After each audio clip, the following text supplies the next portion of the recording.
Hello, everyone, and welcome to episode 7 of the Lord Ninja Choke MMA Picks podcast, where we will be breaking down UFC Atlanta, headlined by Kamaru Usman and Joaquin Buckley. I'm Will, I'm from the UK, and I'm joined by Dom in the US and Josh from Australia.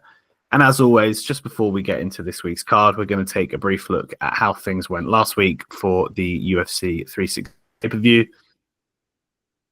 The three picks that we chose for the card were Merab Dvalishvili, Sergey Spivak, and Chaos Williams, which unfortunately led to a slight downwards trend in our otherwise very good performance on these picks.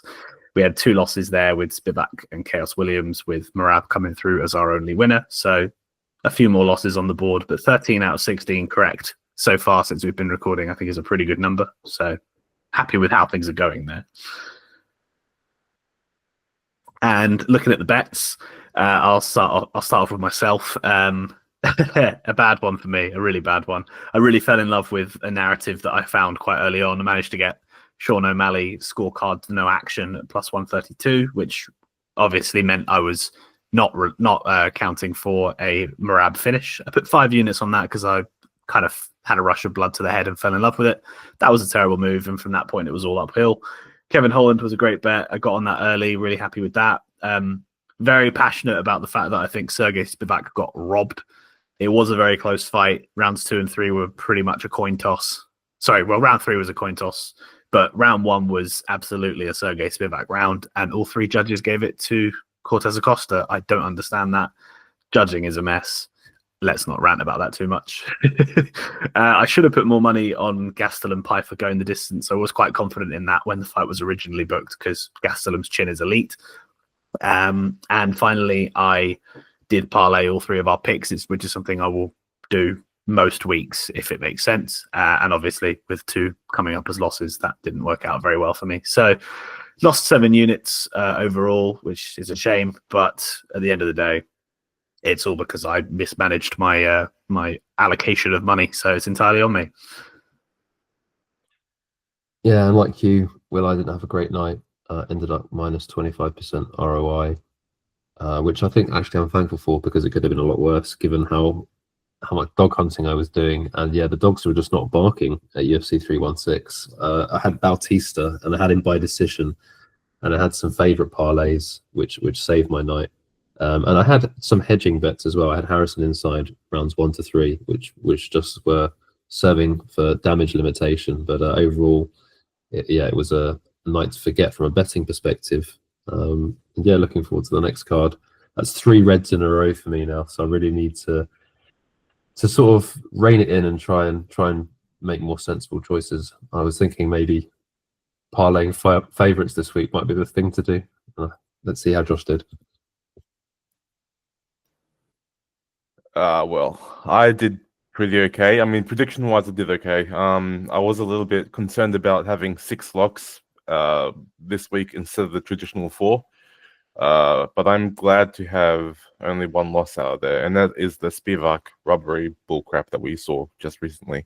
In terms of prediction accuracy, 66.5% is back on the menu, and I'm hoping that will be the same, or it'll still stick around the 66% range for a while because I like that number. I don't like anything less. And yeah, that's basically it for me. Okay, so I guess we will move straight into this UFC Atlanta card. So looking at the card top to bottom, does anyone have any fights that jump out to them or anything that particularly interests them going into this one?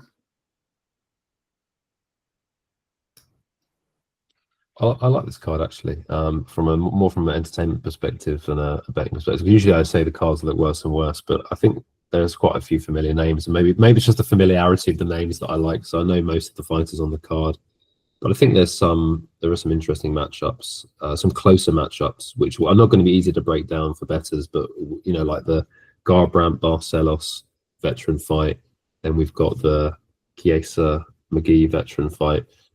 And there was a fight that was moved from like a month ago, the Craig Bellato fight, which good that they're going to have that one. And yeah, I think there's a few good fights here. What do you think, Josh? Nothing really stands out to me, to be honest. Like when I saw Garbrandt versus Barcelos, I was like, maybe Garbrandt's a decent underdog to take here. I think it's like what plus 120-ish, so I might consider him in the future or in a couple of days. But outside of that, I really don't see anything too great. I mean, it's a fun card for sure. You know, it's going to be a decent fight night to watch. But when you see names like Chiesa versus McGee, it kind of takes the sting away from the card a bit. You know, it's a bit bland, so to speak. You know. Yeah, I completely agree. Obviously, I always look at these cards from a betting perspective first off, and whilst there is going to be some entertainment from a viewer point of view, from a betting perspective, I think this one's pretty watertight from the odds makers' perspective. Just nothing jumps off the page for me when I look across the entire cards money lines. So I feel like it's going to be a quiet one on the betting front, but I think it could be a really fun one from a viewership perspective because, as you say, there are some decent names there, even if they're not the highest caliber of fighter. They're names that we're quite familiar with, and that does carry a fight night card enough, so it'll do. But anyway, we've chosen 3 fights, as always. We're going to look at the main event, which will be covered by me. We're also going to look at the Shahbazyan and Petroski showdown, which Josh is going to take a look at, and also in the prelims, which maybe that fight will get moved up. I don't think it should be like deep down in the prelims. We've got Ricky Simone and Charles Jourdain, which Dom's going to take a look at. So as always, we will start off with the main event. We've got a bout between Kamaru Usman, who returns after that thrilling performance against Khamzat Chimaev, as well as Joaquin Buckley, who returns again after demolishing Colby Covington in his last outing. So let me start by saying this. As I kind of alluded to just now, I didn't have any specific enthusiasm for one particular fight to really look into. So seeing as it is somewhat of a tradition and a trend that we take the main event, which makes sense for popularity purposes, I have decided to bite the bullet and be the one to look at this one this week because I don't really care about anything else. And the reason that I'm not, overly enthusiastic about this fight in particular is that I just think that there are a lot of question marks surrounding both guys. And overall, it leads me to feeling like my low confidence analysis on Buckley, I don't know how it's going to work against my low confidence analysis of Kamaru Usman.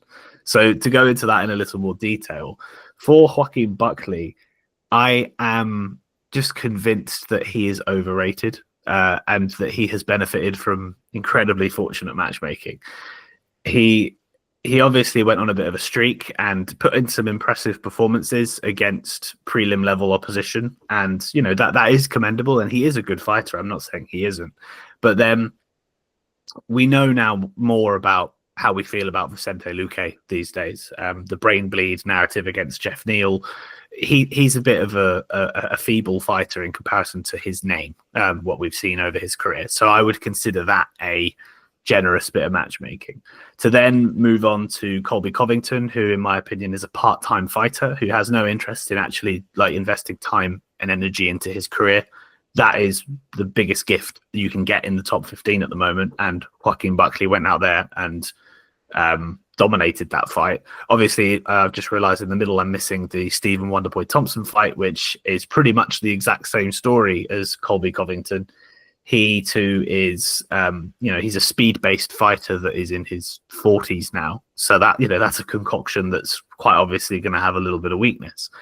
And Buckley got the emphatic knockout. It was a great highlight reel, which is what the UFC wanted. So they got what they wanted out of that fight. But honestly, minute by minute, you should not be losing around to a 40-something-year-old speed-based fighter like Wonderboy. And Joaquin Buckley looked incredibly average in that entire fight, if you take out the knockout in the third round. So I was underwhelmed by that. I wasn't impressed. And here he is now getting the trifecta of clearing out this old generation of welterweights. And he's got Kamaru Usman. So as you can kind of hear by the tone in which I'm looking at it, in my opinion, I think based on the, relative to the level of competition that on the day that he's fought them, I think that Joaquin Buckley's best win is Nursultan Ruziboyev, which is just not on the same caliber of sort of somebody who should be pushing the top 5 and probably will crack the top 5 around that with a win against Kamaru Usman here.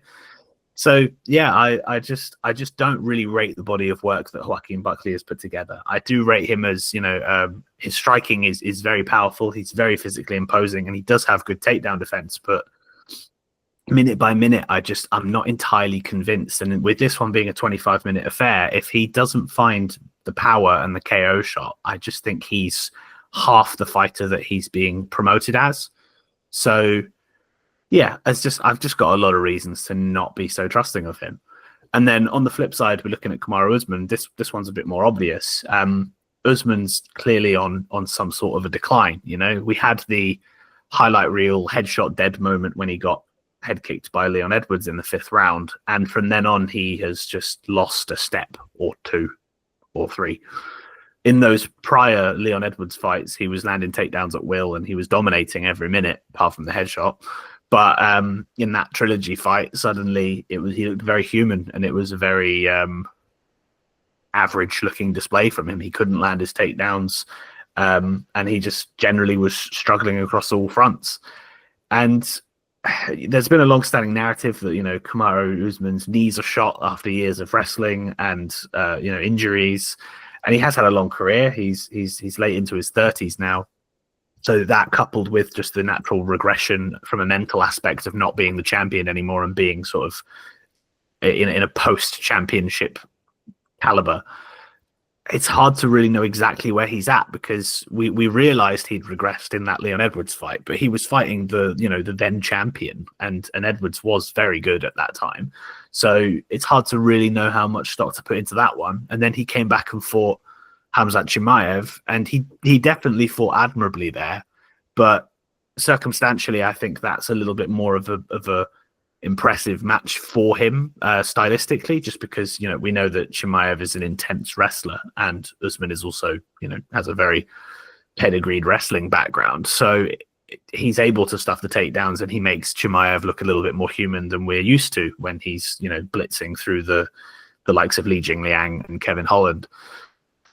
So, you know, there were some positives to take from that Chimaev fight, but given the sort of stylistics involved there, I'm not too sure how well you can translate it, because Joaquin Buckley is not going to be, you know, terrorizing the takedown threat early on. He's not going to be like hell on wheels in that regard. So I don't really know what to make of Kamaru Usman here, because despite seeing, like, you know, what is it, nearly an hour's worth of footage post this head kick, I still don't fully know where he is at, but I also don't know where he is at in level to Buckley as a competition, because I also think Buckley's overrated. So it's hard for me to sort of see exactly where both men's skill sets lie and how they compare to one another. So as you can hear, I'm incredibly confused and torn by this fight. And there's just so many red flags that I wouldn't be surprised to see either man look dominant here. I wouldn't be surprised to see a complete 50-50. Literally any option for an outcome for this fight is possible as far as I'm concerned. But when it comes to making a pick and prediction and looking at the odds, I think you do have to side with Joaquin Buckley. He's got the physicality, he's got the speed, and he's got the athleticism, and he's also got the age and less miles on the clock.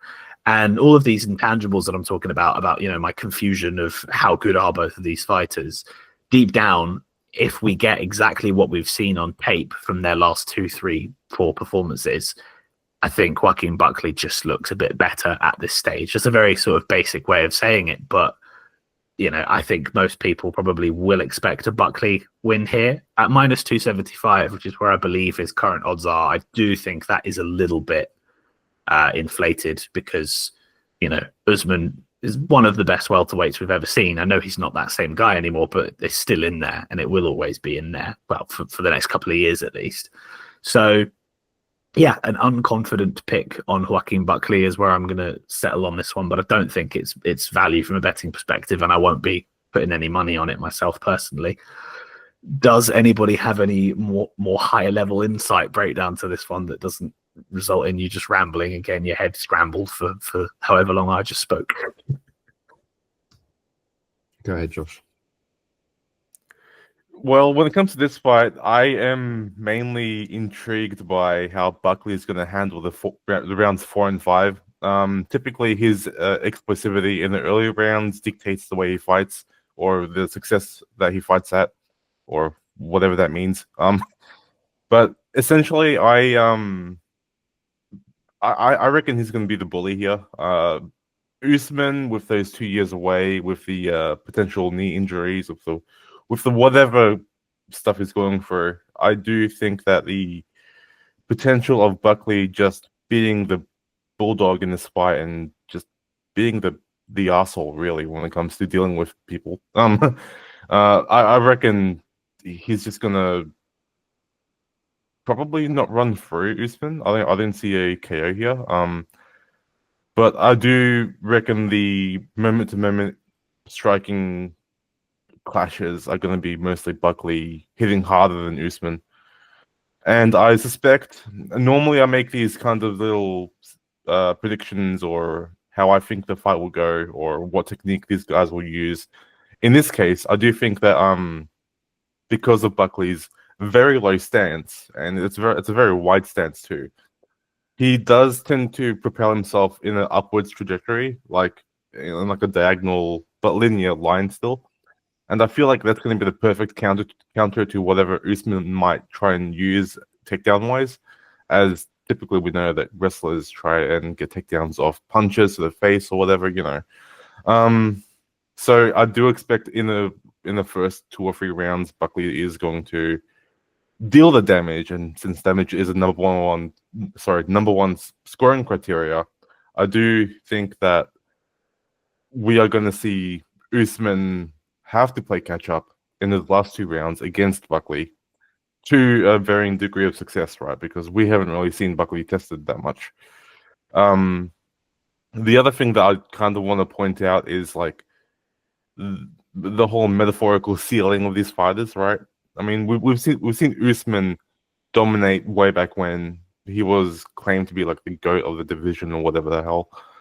And as Will said, he's gone on a very downhill trend, and that's only going to get worse and worse over time. I do think that we have not seen Buckley's ceiling just yet. I mean, he's only like 31 years old, so I reckon he's going to be looking better this weekend than he did against Covington, who, I mean, a paper cut can look good against Covington at this rate. But yeah, I reckon Buckley is just going to be dominant to a point in the first 3 rounds compared to the last 2 rounds, which might be up for grabs, maybe, because we haven't really seen Buckley in rounds 4 and 5. He's prepared for it in his Covington fight, but we haven't really seen him perform in those 2 rounds. But yeah. What about you, Dom? Yeah, well, I like the way we normally sort of add, additional points to each other's analyses, but you've taken my points, Josh. I realise now when I say go first, it's not always the smartest thing, because you made a really good point about 5 rounds. That was one of the things which I felt was a good additional point, that the Buck has never gone 5 rounds. And you almost covered the other aspect, which I was thinking of to mention, which was age. But you didn't mention. You mentioned Buckley being younger, but Usman, just so everyone knows, is 7 years older at 38, which is considerably older. I think that age gap. So we know the statistics about older fighters winning, especially when it's a 7-year age gap. I can't remember I think it's like highly unlikely to overcome that from a statistical standpoint. But yeah, I think both of your breakdowns sum it up nicely. I think that, as you mentioned, Buckley has had good matchmaking, as Will said, and that he's going to definitely be coming out pretty strong, full of confidence in those first 3 rounds, and it's going to be a case of Usman sort of hanging in there and then trying to test young Buck's mettle over the course of the whole 5 rounds. So I've got to be honest, like, I'm not confident in Buckley, and I think that Kamaru Usman can win this fight. I think a lot of people are overlooking him. Maybe I'm stuck in the past a little bit, because he wasn't just regarded as the welterweight GOAT. He was actually in the pound for pound conversation at some point. I know that's a really long time ago, but when he was like cleaning out the division, people saying like he's like basically better than GSP if he continues on this path. Unfortunately, a head kick changed all of that, because I think if he'd beaten Leon Edwards there and just continued, one or two more title defenses, he was on a huge streak in the division. So yeah, I think whoever caught this at -110 for Buckley, which is where the line opened, congrats to you, because I think there's a few people in your Discord who did that. And I think, like you said, at whatever it is now, -275, it's just the value's completely evaporated, and the value really is probably on Usman. But as we've discussed offline before the podcast, it seems like the favourites are really getting steamed these days. And yeah, what are the percentage chances of Usman winning? It's really quite hard to ascribe a percentage to him. So for that reason, yeah, I can see why you have to lean Buckley here. Yeah, absolutely. It's going to be an interesting fight to see it play out, but I think anything can happen, so we will see. Speaking of anything can happen, we move into another fight on the main card, which Josh is going to take us through, between Edmen Shahbazyan and Andrei Petroski. Take it away, Josh. Talk about a fight that's, a classical striker versus grappler. I mean, like, when it comes to breaking this down, I reckon it's fairly simplistic. I don't think it needs much to be said. Shahbazyan, he is claimed to be the golden boy. You hear the UFC commentators say that he's like the golden boy. He's like the best, most talented young kickboxer we've seen, or whatever the hell. I want to harshly disagree with that. I oppose that, and I think that's going to maybe trap a lot of people into thinking that he's going to win. And that's big of me to say, because I never really speak of that these days. I'm more of a predictor than anything. But I will not discount Shahbazyan here. I reckon the early rounds he could be looking great. He has solid kicks. He has a good 1-2 down the line.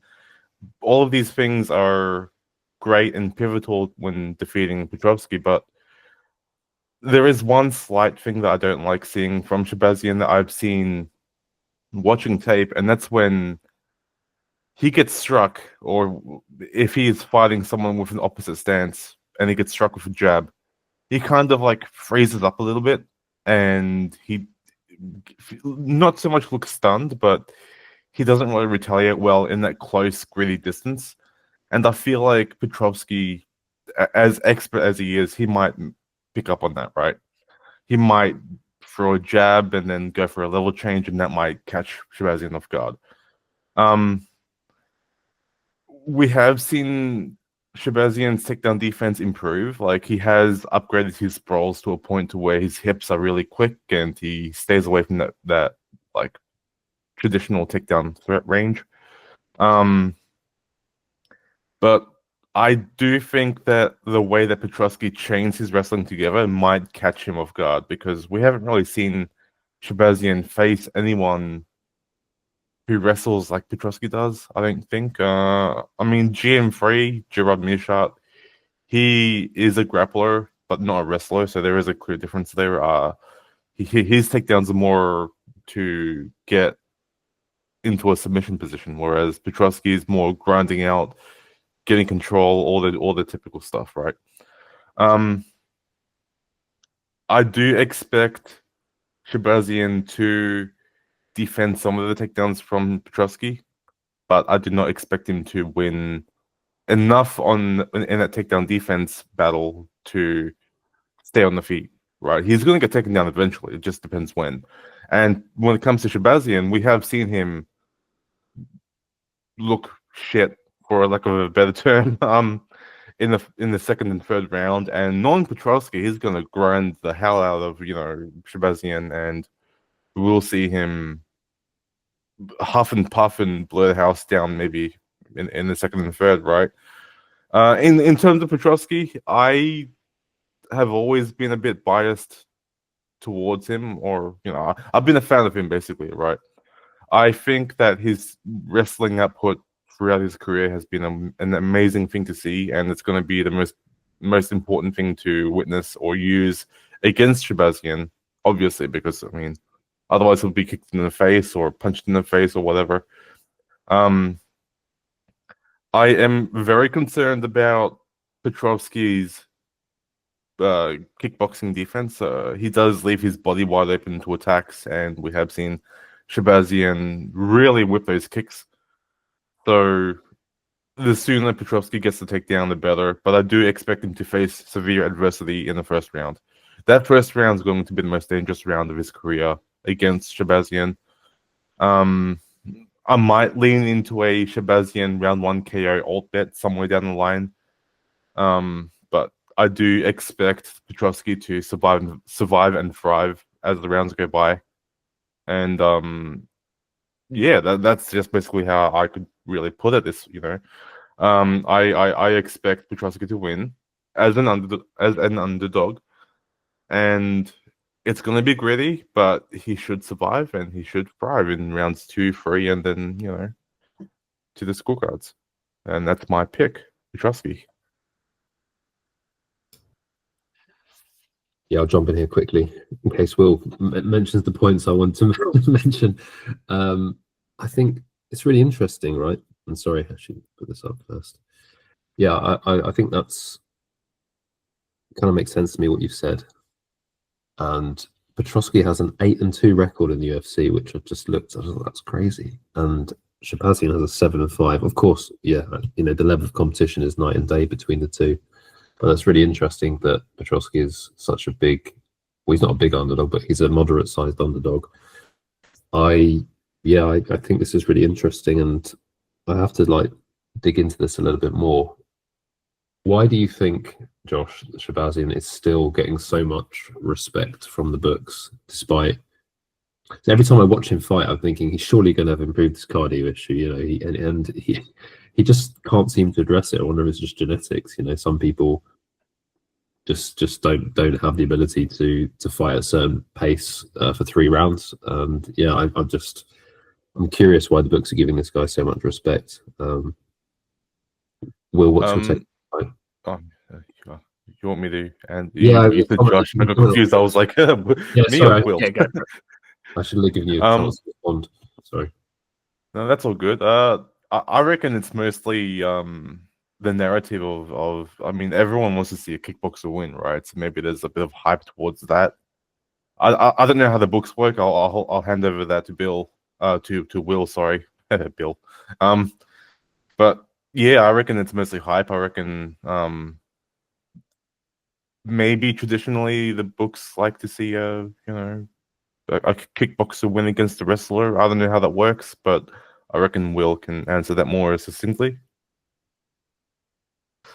Yeah, they do. I think that the general public always prefer to see the highlight reel guys versus the grapplers, or the crotch sniffers, as they like to call them sometimes. So I guess that makes sense. But I do agree with you. I do think that it's no secret now that Shahbazyan is a very flawed fighter and has severe cardio issues. So I think he's around -200 at the moment. Anyone voluntarily playing -200 on a man who doesn't have 15 minutes of cardio and has a style that will burn his gas tank out is playing with fire, to put it bluntly. So yeah, I am very surprised. I think that leaning towards Andre Petroski as the value side makes total sense. But if I'm honest, from a pick perspective, I actually think this is the first time on the podcast that we're doing this. I am going to, with relative confidence, actually go with the other side and disagree with you here. And I think this is a first. I think we've been relatively on the same side and understood everyone's logic so far. And I do understand your logic, absolutely. But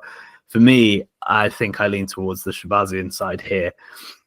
Shahbazyan is one of those guys that you'll absolutely love if you're somebody who analyzes fights in advance before they happen, because his fights always follow a very sort of binary set of parameters, and it's always fun to see how that's going to go down. As you've already explained, Josh, it's he starts strong and he fades at some point, usually around the 6-7 minute mark, I think, and he survives optionally in the third round and sometimes doesn't even make it that far. So actually, to quantify that, he's had 12 fights in the UFC. 5 of his 7 wins have come in the first half of a fight, so under 1.5 rounds. And all 5 of his losses have come after that halfway stage, so over 1.5 rounds, or by decision, obviously.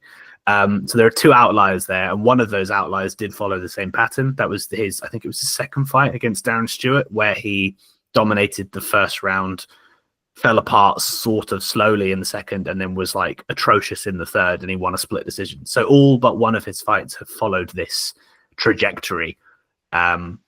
So I think it's fair to say that that's definitely on the cards here against the right opponent, and Andre Petroski is the right opponent. I think I think he's undefeated in decisions in the UFC, so he quite clearly has the capabilities to look good across 15 minutes, which we know Edmen Shahbazyan won't. So really it becomes a case of, does Petroski get finished in the first half of this fight? And looking at the most comparable opponent that Petroski's faced so far, I think you have to look at the Michel Pereira fight. We know him as a similarly explosive guy who doesn't look as great across 15 minutes because he's very front-loaded. And you really see the front-loadedness in that first couple of minutes. I mean, the fight itself is about 2 minutes long. They kind of tentatively stand at distance and circle around for a couple of seconds before Pereira throws literally the first punch of the fight, and it floors Petroski, and the fight is done. I think that Petroski shows his vulnerability there, and I'm just a little bit concerned about any amount of time that he's going to spend on the feet early here. I'm not sure that he is going to sort of come out, touch gloves, and be shooting a takedown within the first 10 seconds of the fight. And I genuinely think that if he stands for 30 seconds against Edmen Shahbazyan and allows for strikes to be landed, that there is going to be quite a lot of heat and firepower coming his way, that he may wilt under that pressure. I just think that Shahbazyan is very dangerous in that first round, and Petroski is very vulnerable in that first round. So I find it hard. I definitely see an angle in which Petroski can win this fight if it goes longer, but my faith that it will go longer is quite low, and therefore I think Shahbazyan probably gets it done. Also, I looked into the takedown aspect early on. Obviously, Edmen Shahbazyan's takedown defense statistics are all over the place because he's basically a zombie in the third round, so it's very hard to know how good he actually is when he literally can't defend himself in the third round. But looking specifically at the first round, he has defended 12 of 15 takedowns in round 1, and that includes 6 of 8 against Fluffy Hernandez, who we all respect as a pressure wrestler, and also 2 of 3 from Derek Brunson, who, when he's fresh, is also a very good wrestler himself. So I think that Shahbazyan has very good optics to have a very strong round 1, and I therefore think that the way he probably loses this fight is exactly the same as the GM3 fight, where he's going to dominate early, but if he doesn't quite get his finish, he will gas himself out going for it. But honestly, in a conversation of durability, despite the fact that one man's probably been finished more than the other, I don't trust Petroski when the going gets tough in a fight like that, whereas GM3 is like an elite survivor in those kind of fights.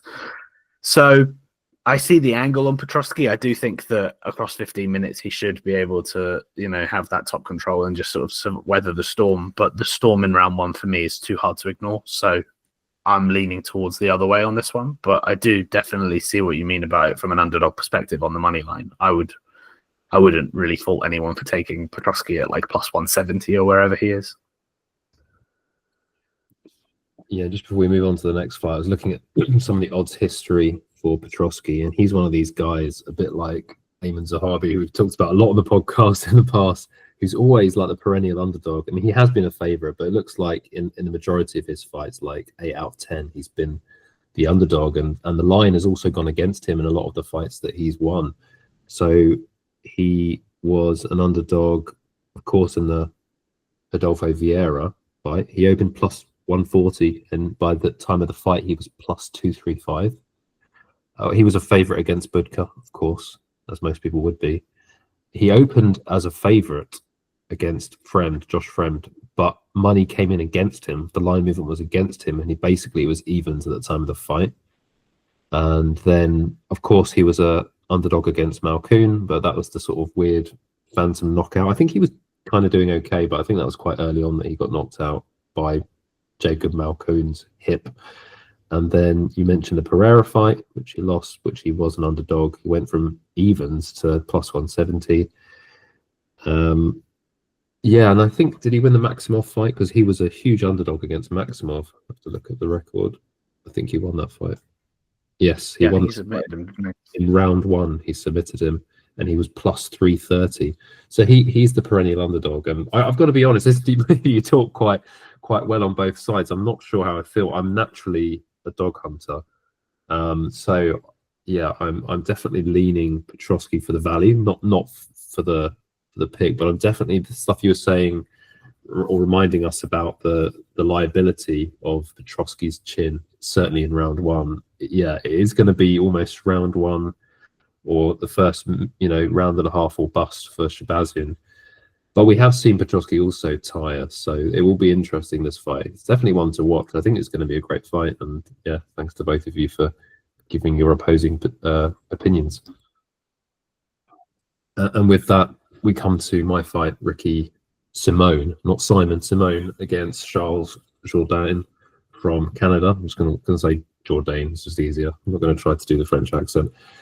Ricky Simón has been in the UFC a long time, as has Jourdain. I think they're both considered veterans. So 21-6 for Ricky, 16-8 for Charles. And Charles, for those that don't know, is recently gone down in weight from 145 to 135. He had his first fight in the bantamweight division against Victor Henry a few months ago, in which he looked pretty good. And despite getting taken down 4 times by Victor Henry, he was able to snatch up Anaconda choke, I believe it was, and win that fight in round 2. But Victor Henry was very much in that fight, so I rewatched it a couple of times.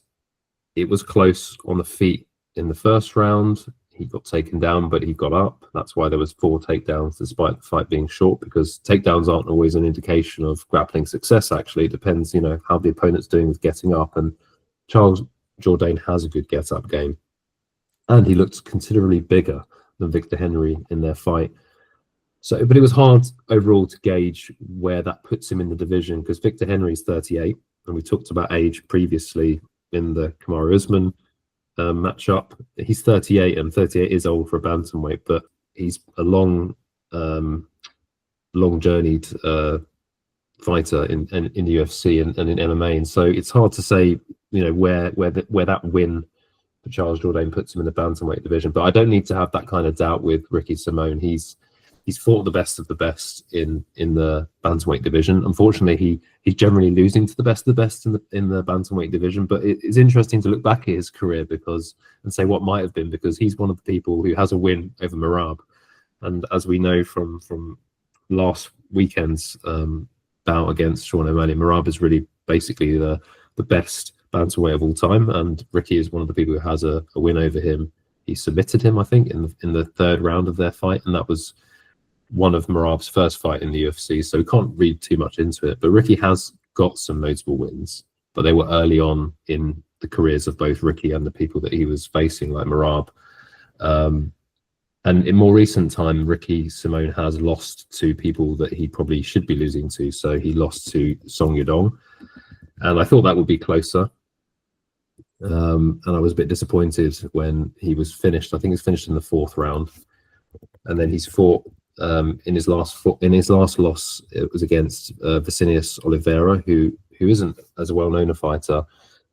He's a relatively new addition to the bantamweight division, but he lost a decision there. He fought well, and I think the key thing about Ricky Simón for this fight is his style, which is relentless pressure, and he's always looking for the takedowns. In his last fight, he did get a KO of Basharat, which surprised everyone. I don't think anyone saw that coming. So it's basically grappler versus striker. Charles Jourdain is looking to keep this on the feet, keep it at range, and keep Ricky off him. Ricky's going to come forward, march forward, He averages 5 takedowns per fight. He's going to be looking to get close, you know, touch him up, push him against the cage, work a single or a double, and rinse and repeat, basically. And that's how I see the fight going. I think that Charles is going to have success in the first round because he's going to be fresher, of course. I think Ricky needs to make a statement by trying to get the takedown in the first round. And as the fight wears on, I think Ricky will take over and down the stretch make this a fairly comfortable decision. So currently Ricky is a fairly big favorite. I think one way to look at this would be to play the over or Ricky by decision. I will hand over to one of you guys to give further color to my breakdown. Well, I didn't have much to say here, other than I always have been a avid supporter of Ricky Simon or Simone. I've always compared him to being like a nuclear-powered submarine, just endless amount of cardio, incredible wrestling. His wrestling stats are a bit better than his striking stats, I think, but that's, you know, just a testament to how much he wrestles, really. But I do want to highlight that Jourdain, his coach, what's his name? Fabio Holanda, the Jourdain's Brazilian Jiu-Jitsu coach, is a quote-unquote master of the Kimura, right? He used the Kimura many times during his IBJJF fight matches, and maybe we will see a Kimura from Jourdain while Simone's on top of him. That's maybe a really deep speculation there, but that's all I got for this fight, really. What about you, Will? I love that you described him as a nuclear-powered submarine. That is a very specific comparison, but I like it. It's very good. I didn't see that one coming. I feel like also I'm going to have to put some money on him to win by Kimura now if I can find that at a book, because yeah, that's a pretty specific prediction, which will probably give you some very good odds. So I'd feel very sad if that did actually come to fruition and I didn't heed the warning. So might have to throw a couple of pounds on that one. But yeah, I think this one is interesting, and I think it's Ricky Simone is in such a weird position in his career, isn't he? Like he's one of those guys that he has had the career that I and a lot of people expected Bilal Muhammad to have. I think he was mopping the floor with so many people in the prelims. He was a very pressure-based, wrestling-based fighter that was so hard to look good against and so hard to figure out at the prelim level, and he was just washing dudes. But then as soon as he got into that top 15, you're like, okay, now the competition really levels up. And I don't know if this style where enthusiasm and hard work is covering for a lack of actual, real three-dimensional talent, no disrespect intended, would eventually see him come unstuck. And Ricky Simone did hit his ceiling pretty hard. He hit it head first. And some of the losses he's had have been pretty brutal. I mean, the Uriah Faber one was an outlier. That was just shocking. Still one of the most shocking results I've ever seen. I could not believe that happened. The Song Yadong loss was very brutal to watch. The Rob Font fight was also quite brutal to watch. The problem with Simone is that when his style quite clearly isn't working and those takedowns are not coming, you're looking at somebody who is less than half the fighter they are when the takedowns are coming. So that's kind of what I expected Bilal Muhammad's career to be like. But from the Luque fight onwards in his career, I thought we would see Bilal struggle to put his stamp on fights and eventually get shown up. But hey, was I wrong about that one? So yeah, back to this fight. I think that stylistically, when you sort of like eliminate the context of how both guys have looked and you look at what they can provide on their best day, this is a stylistically good fight for Ricky Simone.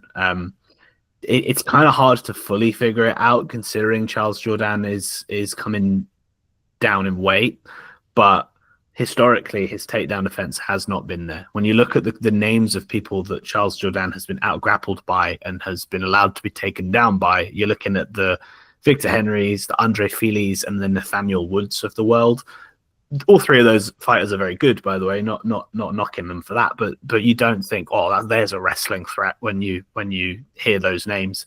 Whereas when you hear the name Ricky Simone, you definitely think there's a wrestling threat. So I'm not reinventing the wheel with this thought process, but I think that if those guys can have grappling success against Charles Jourdain, then Ricky Simón absolutely should be expected to. I think the reason that this line isn't as steep as it should be, possibly, on Simón is also because of what I was saying earlier about him hitting the ceiling pretty hard. He's looked quite shaky in recent years. It's been a long time since I've looked at Ricky Simón as somebody that I have confidence in inside the cage. But I think that that's just because he's so wrestling heavy, and so many of his opponents have had a really good answer for that. Vinicius Oliveira, we kind of at the time thought maybe didn't have the best takedown defense after that Bernardo Sapai fight, but then his last one against Said Nurmagomedov, he showed that he has got very good takedown defense, which has kind of made that loss age quite well for Simón. But yeah, I mean, Josh alluded to it a little bit as well, but Jourdain does have very good jiu-jitsu. It does have very dangerous submission game as well on bottom, so Simón will have to be careful of some of those guard submissions, but I think also it's a negative. I mean, we quoted the Victor Henry fight. Charles Jourdain attempted maybe double-digit guillotine attempts there, and he finally got a choke submission in the end. It's kind of shocking that he did, because surely Victor Henry would have realized that was happening to him. Literally, Jourdain did not have any takedown defense in that fight. He was opting for the submission instead. And Simón's smart. Simón's a good wrestler. He doesn't have that much of a neck, which is something Dom said to me when I raced this a few days ago, which is very true. I don't really think you can hang your hat on a Charles Jourdain submission from guard. It could happen, but Simón's got to be smarter than that. I think he probably has that covered. And without that, I think we just see a relentless 15-minute takedown display from Ricky Simón, throwing Jourdain around the cage. So yeah, I think Ricky's aside, and around what is it, minus 170, minus 180 at the moment. I think you're pushing the number a little bit, but Simón probably is a bit of value at that stage, I think. Yeah, good to hear that we're all aligned. There's been a bit of line movement, so we'll cover that later. It's actually minus 160 now, so that's good for our betting purposes. Only thing to add that maybe I missed originally was just their physical measurements are very similar, even in reach. There's only the height disparity there. And you mentioned, very correctly, that he's been taken down by those various fighters. And Nathaniel Wood was, of course, he was plying his trade at bantamweight for at least half of his career. So he has been taken down by bantamweights. He's been taken down a lot in his career, Charles Jourdain. He has, like you say, good jiu-jitsu, so it's something for Ricky to be aware of. But yeah, we'll see how this one goes. Alrighty, so as always, we take a look at bets that we've either placed or potential bets across the card, and give a very brief explanation as to why we are interested in that. As always, I'll go first. So yeah, we talked about it a lot, the Shahbazyan fight. I don't think that betting Shahbazyan at minus 200 money line is a good idea, but that's simply because of how limited he is. You can't trust a guy who doesn't have 15 minutes of cardio to win a fight, because if we go into that third round, what happens?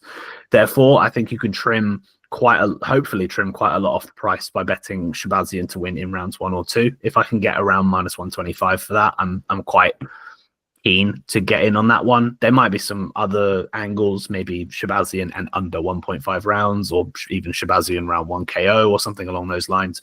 But I'm definitely looking to target that early Shahbazyan finish. Just spoke about Ricky Simón. I've got 2 units on him. I think that line should just be a little bit tighter. It's not the best value in the world. I mean, currently it is actually trending downwards, which is a shame. So a better price available for anyone listening right now, hopefully.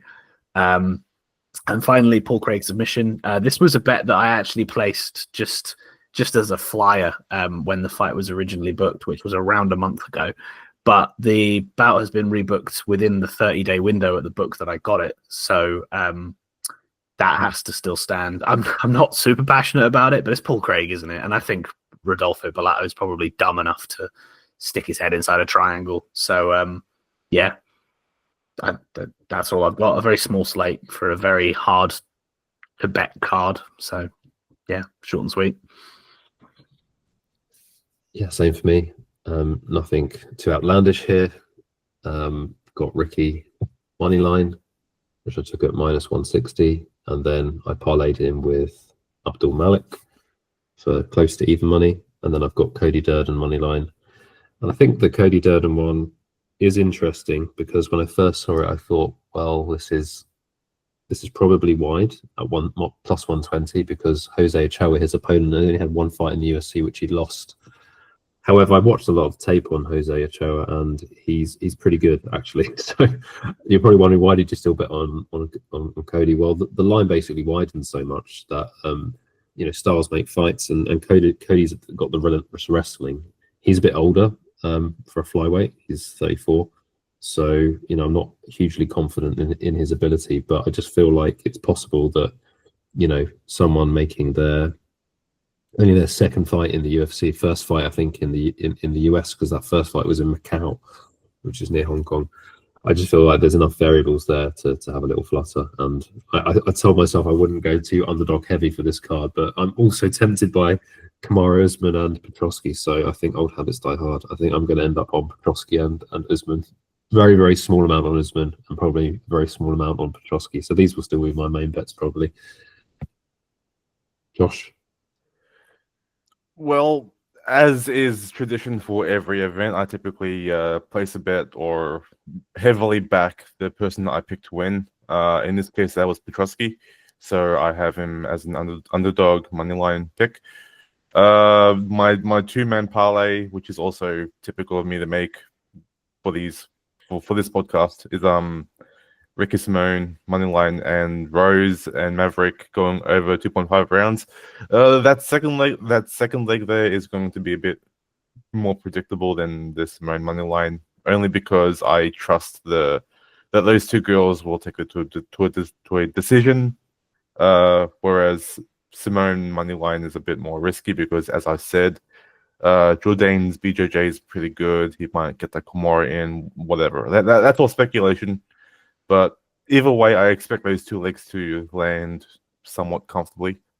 And as you all know, I post on Reddit every Wednesday, and you'll see my full breakdown there on all the other additional bets. And I believe Will has made his post ready to be read yesterday, was it? Or today? So give it a read. He is an excellent writer. And yeah, that's all I got. Thanks for the plug. Yeah, I posted mine about 10 hours ago. So obviously we're in different continents. But yeah, it was a bit of a tough write-up, really, wasn't it? It's not the easiest card to be betting on. As we can see with the slate here, everyone's got a little bit less than they did last week. But yeah, it's a tricky card. We'll see what happens. But sometimes these cards can be the most fun from a viewing perspective. And, sometimes it's good to keep it tight and have a smaller slate than to go crazy with loads of different angles. Right. This takes us on to our regular segment, which might be at risk this week, because we lost last week's bet on Spivak, unfortunately. So we're down to $80 in the bank for our $100 challenge. So all of us have got Ricky in our slates for next week, so that is the obvious choice of bet. So let's switch screens. And I was looking at the lines here. It was quite interesting, actually. The lines were moved since I was on this morning. So Cody Durden is now plus 150. He was plus 160 just before recording. Always find it pretty crazy how quickly the lines move on Bet Online. And then what other movement has there been? I think there's been movement in the fight that we were going to bet on. The Ricky Simone is minus 160, which helps us. And I think the only thing we haven't discussed is how much to risk. I think we probably need to go all in here, guys. What do you think? Oh god, the idea of going all in on Ricky Simone. I said that about Spivak. I mean, to be fair, we should be up here. Like, let's have confidence. We should be up. That was a robbery. The judges are smoking crack. But yeah, let's just do it. Like, let's just get it done. Yeah. On 80 to win 50, and let's see how that goes. Let's go back. In Simone, we trust. Indeed. So on to the final segment, which was a question suggested by someone who commented on last week's episode. Who wants to start? Yeah, I mean, I'll go through it. I've thought about this for all of about 30 seconds actually, after having a very quick look at the rankings currently. It's hard to remember who is currently ranked. It obviously changes quite frequently. So who is our favorite ranked prospect and why?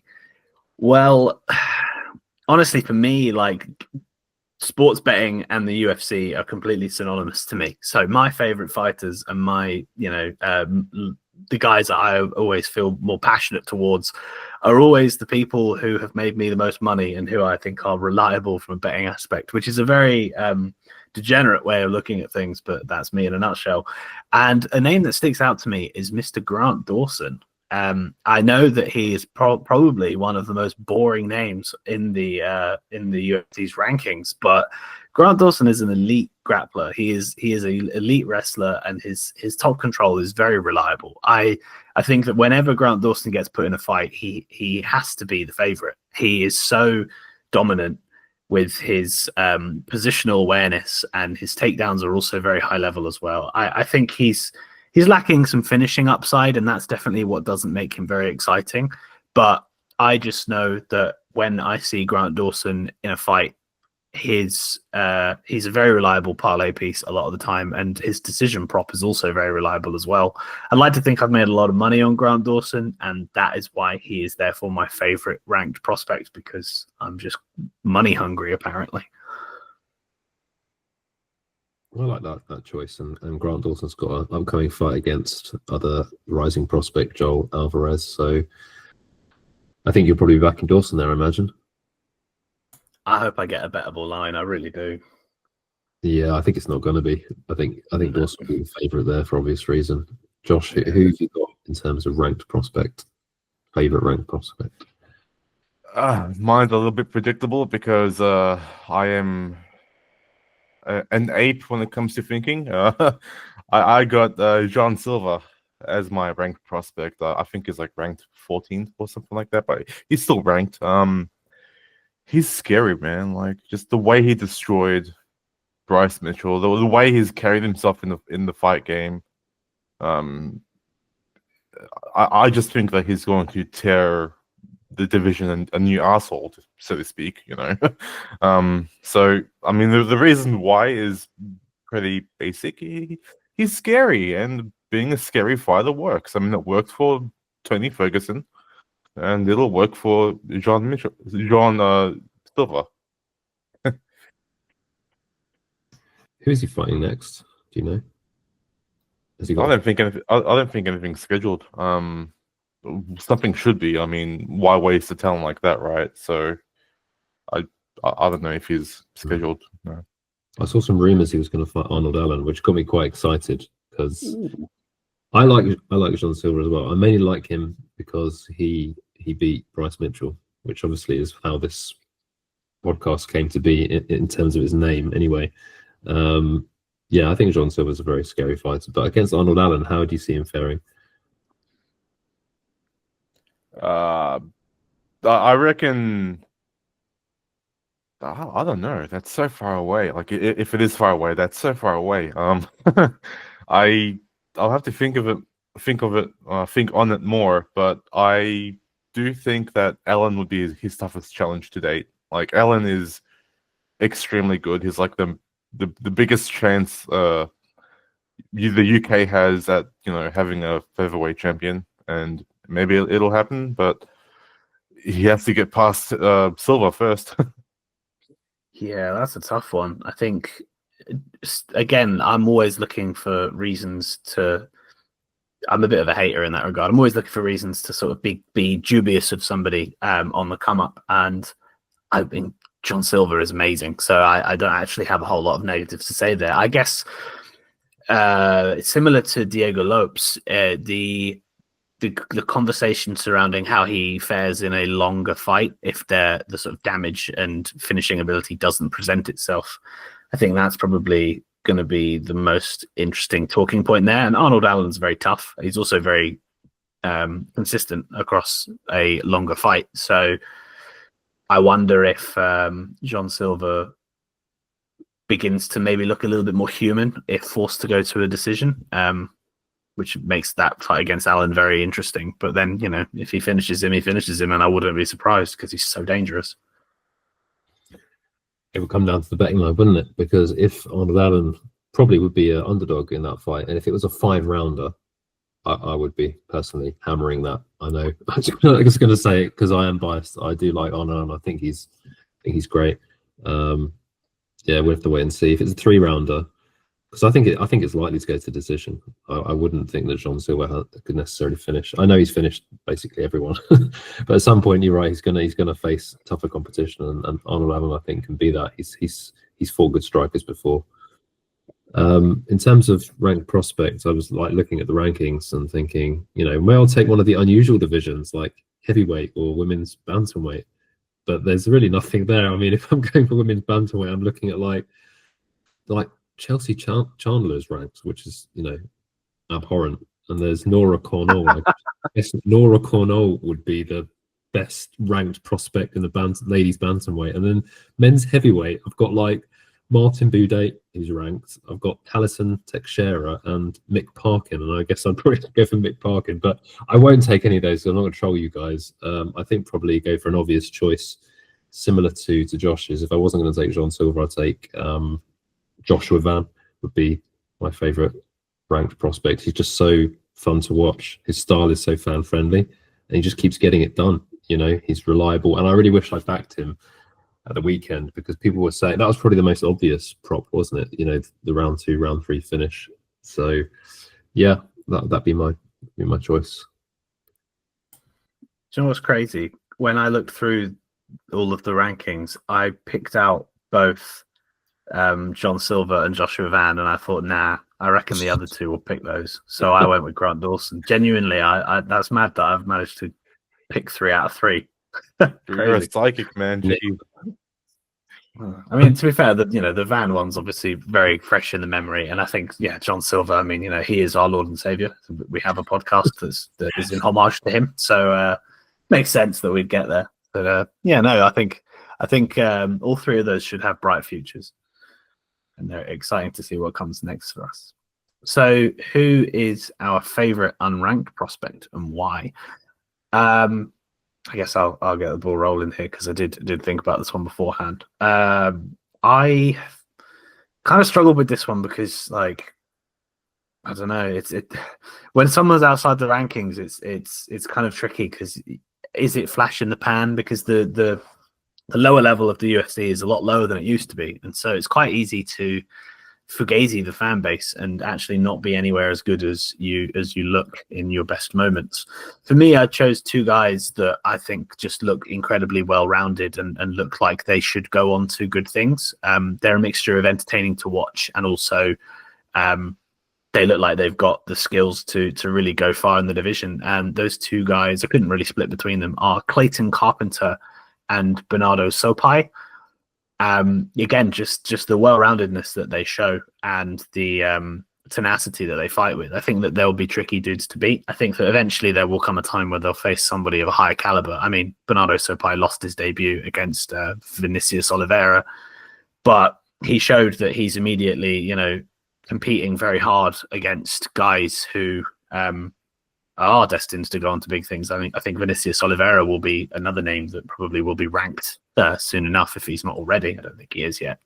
But Clayton Carpenter and Bernardo Sopai are two ones to watch, in my opinion. And I think we'll see big things from both of them in the next year or so. For my favorite unranked prospect, I picked Rinya Nakamura. I have always been an avid viewer of his fights. I mean, even before his road to UFC fights, I've watched footage of him in the Olympic Games in those small Japanese tournaments, or all those wrestling tournaments. And despite his loss against oh God, what's his name? Someone help me out here. I forgot his name. He lost against was it Gafarov or something like that? What was it? Yeah, Muin Gafarov. He did lose against him. That performance was kind of weird. Like, I mean, it raised a lot of questions, but I reckon if we just ignore that, he's still good. I mean, that's all I really have. His accolades are incredible. I'm always a fan of a specialist coming in, especially as young as he is. Yeah, the ceiling is still unknown, and I look forward to seeing him fight in the future. Yeah, so I wasn't as well prepared as you two, so I'm just like searching the internet, trying to rack my brain for who I've watched recently fight and who I enjoyed watching. I find it strange actually that Pat Sabatini's not ranked. He's obviously not a prospect because he's been around a long time, but you're looking at the featherweight division and the names in there. I think sometimes it just reminds me how unfair the rankings are and how they're just probably just slightly political. But yeah, Sabatini should be ranked in my opinion. And then I was betting on Katona recently in that Canada card, and he got killed by Bezkat Almakan. So I think he's one to watch. But in terms of my favorite unranked prospect, I have watched both of the Lonnie Kavanagh fights, and because he's British and he trains with Nathaniel Wood, I think he's one to watch. It's a favorite. It's a strong. He can't be my favorite after 2 fights, but if I was going to flag someone who could become my favorite unranked prospect, I think Lonnie Kavanagh would be one to watch. Yeah, that'd be the one for me. Yeah, Kavanagh's a great shout, actually. Definitely. It's interesting. Sometimes there are guys who, when they come into the UFC off Dana White's Contender Series, they get a lot of hype that you don't know if they necessarily deserve it yet. Like I have such a weird relationship with like regional tape that I don't ever really buy into the hype of somebody I see. Like, because I don't watch tape on regional fights very often. The last time I watched regional tape and was like, oh my God, that guy's special, was Markel Medeiros. It's a weird one because I mean his UFC career so far has been kind of like, kind of average, but like watching, I genuinely thought he could have been like, Peyton Talbot level of like good striker off of what I saw, but that really hasn't come to fruition because it's all about comparing it to levels of competition. So I was kind of a bit confused when Lonnie Kavanagh came into the UFC and everyone was like, oh, you need to watch this guy. But so far he has really impressed. And that fight against Ojoa, I think obviously he's fighting this weekend on this card. It could end up looking even better for Lonnie Kavanagh because I think that Ojoa guy does look to be pretty decent in his own right. So a tough debut that we didn't know was tough because it was 2 debutants fighting each other. But yeah, Lonnie Kavanagh does look like he's destined for the rankings with where he's currently going. And it looks like a lot of the fan base believe that, which is quite interesting to see. All right, there you have it. 3 fights, 3 breakdowns, 3 picks from the lot of us. That is UFC Atlanta covered. We've also obviously taken a little bit of time to have fireside chat, which we all enjoy doing. It's nice to get those in when we can. Really appreciate the question from one of our viewers. Please send in some more if there's any other topics you'd like us to discuss. Maybe a little bit more preparation could go into that on our side, but it's nice to sort of get thinking about the UFC as a whole and some of the more sort of like discussion points instead of just focusing on the fights that are upcoming and the betting line and everything like that. So we very much appreciate all the engagement that we have. Thank you so much for all the comments. Thank you for the subscriptions that we've had. We're really enjoying seeing this podcast thrive and we're really enjoying doing it. So thank you everyone for your contributions to the journey so far. But yeah, that's it. So thank you very much. We will be back next week with, I can't remember what the card is next week because they're so consistent, but we'll be back next week with whatever is being offered to us. So yes, we'll see you then. Thank you very much and have a very good week.